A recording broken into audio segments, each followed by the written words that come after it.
you've got a new single out, and you're working on an album, and you got a tour happening. So, Yeah. We're doing this tour in a month, so it's basically all of November. yeah. And the album's unfortunately not coming out until March, but it's all done. So why the wait? You figure it's better? I would rather it was out ages ago. Right.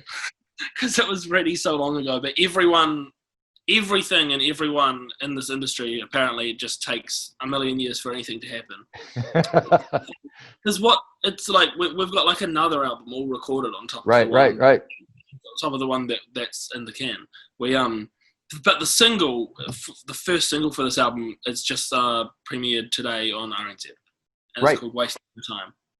Okay, well, tell me about that song then, since we got one that we can hear and talk about. Well, I think you might like it, because I hope you do, because it's kind of Rolling Stones. I heard it, yeah. Oh, cool. It's it's actually in that Keith Richards tuning, because when we were recording, it didn't sound like that originally. It sounded like, I don't know, some weird acoustic, maybe soul kind of thing. And then we were recording it at the Sitting Room in Christchurch. Right. Which is Ben Edwards' studio. He produced this album. We couldn't find a way to get, we couldn't really find the perfect groove for the song. And then for some reason, Ben Edwards just played Tom Petty songs in our cans over and over. And then we're just sitting there listening to Tom Petty. And then I don't know why that translated to the Stones, but then as soon as we started playing, it just sounded like a Stones kind of groove. Yeah. I think it was what Ryan was doing on the drums. And then I just came up with the riff like straight away. But then I was like, I'm just going to go the whole way and tune it to the open G tuning. And then that's how it kind of got that sound. It's interesting you mentioned Tom Petty and the Heartbreakers, because I think that Tom Petty had some kind of influence on the Flaming Lips as well. And they suddenly there you go. They suddenly become very cool. Because for a while, let's face it, Tom Petty and Heartbreakers were very considered commercial and unhip and all that. They sold a lot of records, but now they're like the touchstone for a lot of people. So tell me about your relationship with Tom Petty. Well, actually, for ages I didn't think that I was a big fan, and it's not because I thought that they were too commercial or anything. I think that when I was 12 years old, I was in this music workshop.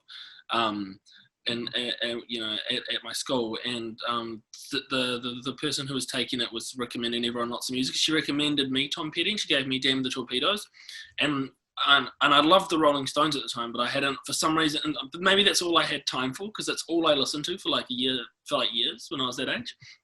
And I liked Tom Petty, but I wasn't crazy about it. And then I always thought he was good, but never really got into him. And then as the year went on, I just liked him more and more. And then, maybe about 6 years ago, I was like, oh yeah, he's amazing. And my favorite album was Wildflowers. But for some reason, that was the one that really I was hoping you were going to say that. Do you realize, do you know they're reissuing it with massive amounts of demos? The way it's, I don't know how many extra songs are going to be on it, but I think it's coming out in a month. It's on so check it out. I'm excited. I didn't know, but I'm so happy. Oh, good. Well, I'm glad I made you happy today. I was hoping something would, but I didn't expect it so early. Yep. So what was it about Wildflowers that kind of connected with you?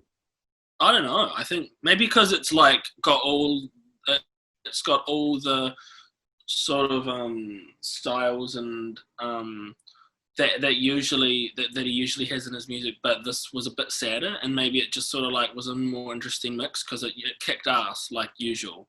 And I mean, he's got lots of meaningful sort of songs as well, but this particular was just a bit sadder and more vulnerable, and maybe that's what made it click. It's just a beautiful album.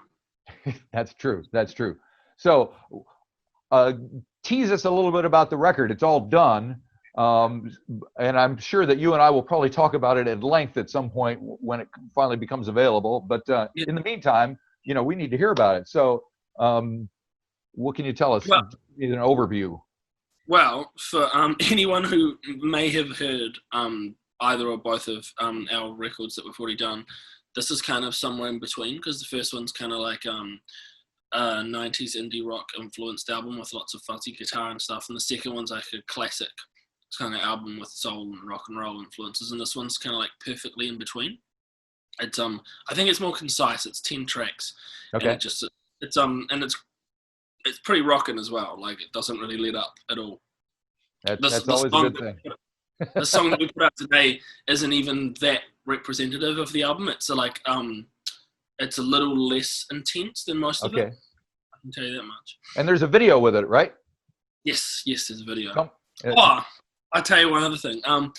When we're thinking about what we should do with the video, Elmore, who's the guitarist in this band, he was like, oh, we should do just a performance video, like just like a straight performance video. And I was like, oh man, I don't know what to do. And then I was like, oh, we did kind of Tom Petty was sort of like in our minds somehow for the song.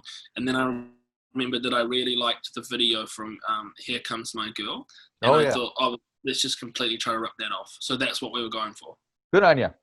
Yeah. I think you've done well. And I also, my understanding is you just signed to a publishing company. Yes. Is that important to you? Yeah, it's it makes me feel like a songwriter. Some confirmation, right? Yeah. So it's just with native tongue. So for folks there's a lot of people who aren't songwriters have no idea about how all this stuff works. So what does it mean to you, and how is it going to affect your life as a musician and songwriter? I don't really know how it works either, to be honest. I like that. If someone hands me any sort of contract, I sign my life away. Right. For better or worse. But I know that it means that they have they're kind of like an agent for the songs, and hopefully that, it might just mean that they'll get us some work. And and it's just sort of, I think it's good for the ego. Right. So Wasting Out Time is out now. Are you going to be drip feeding us more stuff between now, like while the tour is happening? Yeah, I mean the album's not coming out till March, which is very interesting. But so we pretty much will be drip feeding a single. I think we're going to put out 3 or 4. There's 3 videos coming out between now and then. So the next one might be in November or something. Yeah. And you're going to be, it looks like you're going to be in Auckland in the end of November, I think. 27th at the Wine Cellar. Yeah. Wine Cellar, yeah. I haven't played there, but I've been there, of course. Yep, of course. Yeah. And what did he just give? How do you feel? How do you think these shows are going to go? Because I mean, let's face it, everybody's kind of itching to get out and see live bands again. Could be kind of crazy. It's been really like such a trial trying to organize shows and tours and everything when things can get cancelled, and it's just been such a headache. But what I'm thinking is going to happen is, because not everyone can be bothered actually organizing tours, that everyone's going to come to the very few shows that there are. And, we packed all the way, except for the fact that there's like 7 other tours by heaps of really good artists at the exact time as we're doing our tour, and we'll probably be playing another one. Well, you don't have to worry about international acts anyway. There you go. That's good. That's a good point. Yeah. Which actually is a great thing for for artists, for guys like you. I think it's fantastic. Yeah. So make the most of it, I guess I'm not really actually thinking about what it's going to be like. It's just like I just want to do it. Like it feels like we haven't like toured at all, like for like a year, which is probably true. And I'm just raring to go. I just want to do it, Excellent. Well, we'll see you when you get up here next month. Yeah. Good luck with getting that. I look forward to the next bit of the record. Thanks. And we'll see you when you're up here. Yeah, man. We'll see you then. All right.